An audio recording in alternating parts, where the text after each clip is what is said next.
أعوذ بالله من الشيطان الرجيم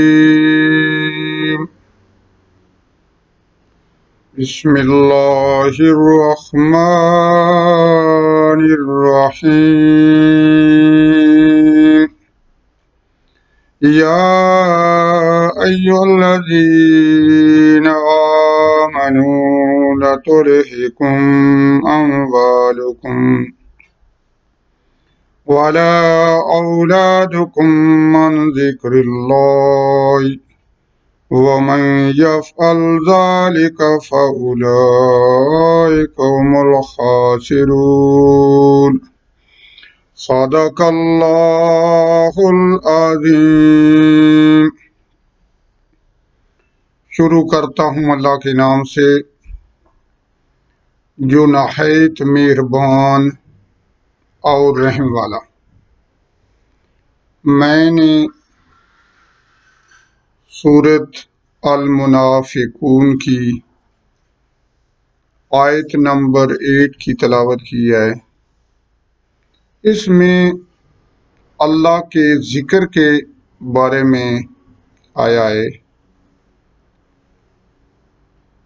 کہ اللہ کا ذکر کیسے ہے، کیسے کرنا ہے۔ تو میرے دوستو، اس آیات کا جو ترجمہ ہے وہ میں بیان کرتا ہوں۔ اے ایمان والو، اپنے مال، اپنی اولاد سے بڑھ کر کسی چیز،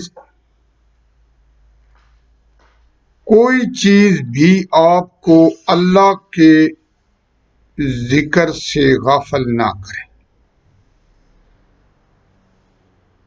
اے ایمان والو، اپنے اولاد، اپنے مال یا کوئی بھی چیز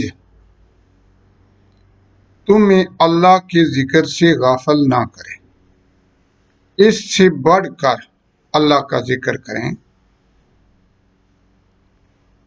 اگر جو ایسا کرتا ہے جسے مال عزیز ہو، جسے اولاد عزیز ہو، یا کسی کو اور رشتہ اور چیز عزیز ہو جو اللہ کے ذکر سے غافل کر دے اسے، تو وہی لوگ نقصان میں ہیں، تو میرے دوستو، یہاں پر جو ذکر آیا ہے قرآن مجید میں سورۃ المنافقون میں کہ تمہیں کوئی چیز غافل نہ کر دے۔ اولاد انسان کو دنیا میں عزیز ہوتی ہے، مال جائیداد جو اس نے پراپرٹی خریدی ہوتی ہے، بنائی ہوتی ہے، اسے بہت عزیز ہوتی ہے، یا کوئی اور چیز اور رشتہ بھی ہو سکتا ہے۔ یہاں پر اشارہ جو ہے، اور کوئی چیز، کوئی رشتہ، بیوی کا ہو، چاہے جو بھی ہو، یا کوئی اور چیز، کوئی بھی تجھے اللہ کے ذکر سے غافل نہ کرے، اللہ کے ذکر سے تمہیں غافل نہ کرے۔ اگر جو ایسا کرے گا غافل ہو جائے گا مال کی محبت میں، اولاد کی محبت میں، یا کوئی اور چیز کی محبت میں غافل ہو جائے اللہ کے ذکر سے، تو یہاں پر اللہ تعالیٰ فرماتے ہیں کہ وہی لوگ نقصان میں ہیں، تو میرے دوستو، میرے بھائیوں، ہم اللہ تعالیٰ کی عبادت کریں، اللہ تعالیٰ ہی کا ذکر کریں، یہی ہمارے لیے بھلائی ہے، یہی ہمارے لیے سیدھا راستہ ہے۔ اس میں ہی ہمارے لیے خیر ہے۔ اللہ تعالیٰ سے دعا ہے کہ اللہ تعالیٰ ہمیں قرآن مجید پڑھنے کی، سمجھنے کی اور اس پر عمل کرنے کی توفیق عطا فرمائے۔ اللہ تعالیٰ ہماری حفاظت فرمائے،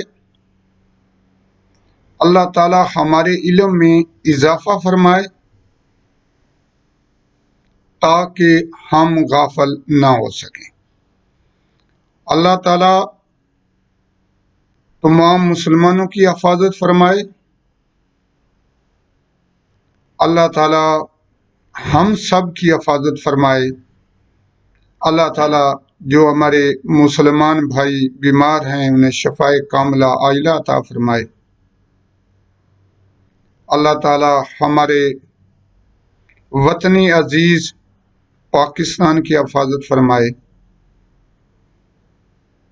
اللہ تعالیٰ ہمیں معاف فرمائے۔ آمین ثم آمین۔